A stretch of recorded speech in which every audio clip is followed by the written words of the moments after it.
ஒருத்தரோட ஜாதகத்திலீங்க லக்னத்துக்கு 9ஆம் பாவகத்தினுடைய அதிபதி லக்னத்திலே இருந்தான்னு வைங்க. நீங்க லக்னத்து 1ன்னு எண்ணிட்டீங்கன்னா லக்னத்துக்கு 9ஆம் இடம். அந்த 9ஆம் இடத்தினுடைய அதிபதி லக்னத்திலே இருந்தான்னு வைங்க. அவங்க எப்படிப்பட்டவங்களா இருப்பாங்க தெரியுங்களா? பெரும்பாலும் தனக்காக வாழ்றதை விட பிறருக்காக மற்றவர்களுக்காக வாழக்கூடிய வாழ்க்கை வாழ்றவங்களா இருப்பாங்க. தன்னுடைய வாழ்க்கை தனக்காக இருக்கிறத விட தன்னுடைய வாழ்க்கை மற்றவங்களுக்காக இருக்கணும் அப்படிங்கிற மனப்பாங்கு படைச்சவங்களா, எண்ணம் படைச்சவங்களா இருப்பாங்க. சுயநலம் இல்லாதவங்களா, தன்னலம் இல்லாதவங்களா, 4 பேருக்கு நல்லது செய்யக்கூடியவங்களா, தான தர்ம காரியங்களை சிறப்பா செய்யக்கூடியவங்களா இருப்பாங்க. அதனாலே அவங்களுக்கு சமுதாயத்தில் ஒரு நல்ல பேரும் புகழும் மதிப்பு மரியாதை இருக்குங்க.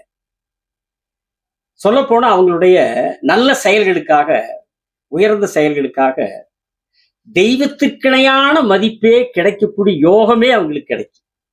அது என்ன தெய்வத்திற்கிணையான மதிப்பு அப்படின்னு கேட்டீங்கன்னா, கோயில் எல்லாம் பாத்தீங்கன்னா அர்ச்சனை பண்ணக்கூடிய அர்ச்சகர்கள் இருக்கிறாங்க இல்லைங்களா, பிராமண அர்ச்சகர்கள். அவங்களுக்கு பாருங்க எப்பவுமே சமூகத்துல ஒரு நல்ல உயர்ந்த மதிப்பு மரியாதை இருக்கு இல்லைங்களா. அந்த மாதிரி இந்த 9ஆம் அதிபதி லக்னத்தில் இருக்கிறவங்களுக்கு அவங்களுடைய நல்ல குணத்துக்காக, நல்ல செயல்களுக்காக உயர்ந்த மதிப்பு மரியாதையும் கிடைக்கக்கூடிய யோகம் அவங்களுக்கு சமுதாயத்துல கிடைக்கும்.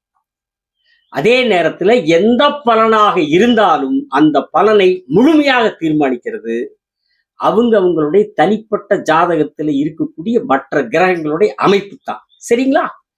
தொடர்பு கொள்ள வேண்டிய எண் 78 45 170 353 7845 170 353. சரிங்களா?